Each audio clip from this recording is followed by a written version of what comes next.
Hello, I'm George from Team One Golf. And there is one thing that all great players have in common, and the one thing that you have to develop, and that is almost a perfect balance. Now, how do we do that? I'm actually going back a lot of years to one of the greatest teachers that ever lived. He taught many of the tour players, Freddie Couples, Tom Kite. He taught them from the time they were youngsters. His name is Harvey Penick, and Harvey Penick had a very easy, simple way of getting the idea across. What he called it was the water bucket. Now, all that means is that we imagine that we have a water bucket with two handles. And it's half full of water.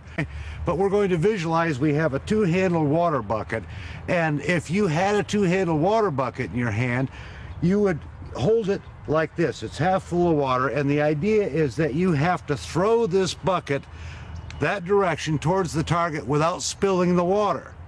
So how would you do that? Well, first of all, from the side, let's take a look. You wouldn't stand like this and hold it because it's heavy. And you wouldn't stand back on your heels and hold it. What you would do is get in a perfectly balanced, athletic position, your feet spread about shoulder width apart, and then you'd hold that water bucket. And to get that water bucket moving, you'd have to press a little bit forward, just a little forward press, and then you'd have to rotate and turn. You'd have to turn and rotate. You wouldn't drop off on your right foot. You wouldn't drop off on your left foot. You'd stay in that stable position and then rotate your body. And as you threw it, bring your body through to carry the weight and release it. And you know what? That water bucket drill gives us almost a perfect golf swing. Whenever you start to feel like your swing isn't in complete harmony and the rhythm isn't right, do the water bucket trick and it'll work for you.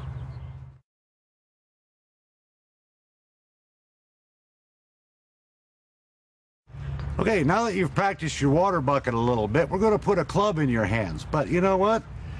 Take your favorite club, whether it's your 7-iron, your 8-iron, 9-iron, doesn't matter, and put it in your hands. Once you pass 40 years old, except for you 40-year-olds who look like you're 20, maybe this doesn't apply to you, but there are several different grips that people use in golf. There's, for example, the interlocking grip.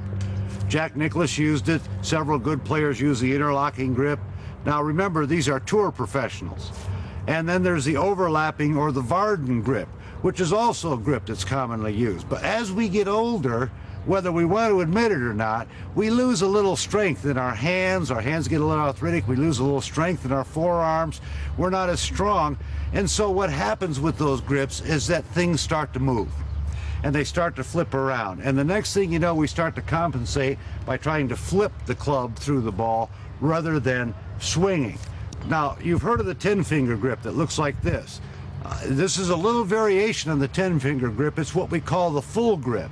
And what we're going to do is place the club in our hand with our left hand and press it into our hand and hold this club and then bring our right hand with all 4 fingers just like a baseball player. So if you think of a baseball player, how they hold the bat and swing, we want to take that same grip. And then to set the grip, we're going to use what's called as a strong grip, or the hand a little bit more over to the right. So I'm going to show you an easy, simple way to set your grip. What I want you to do is press your club into the ground.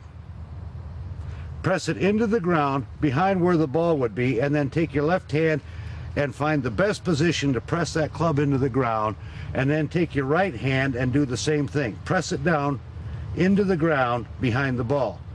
Now stand up and lift that up and you have the proper full grip.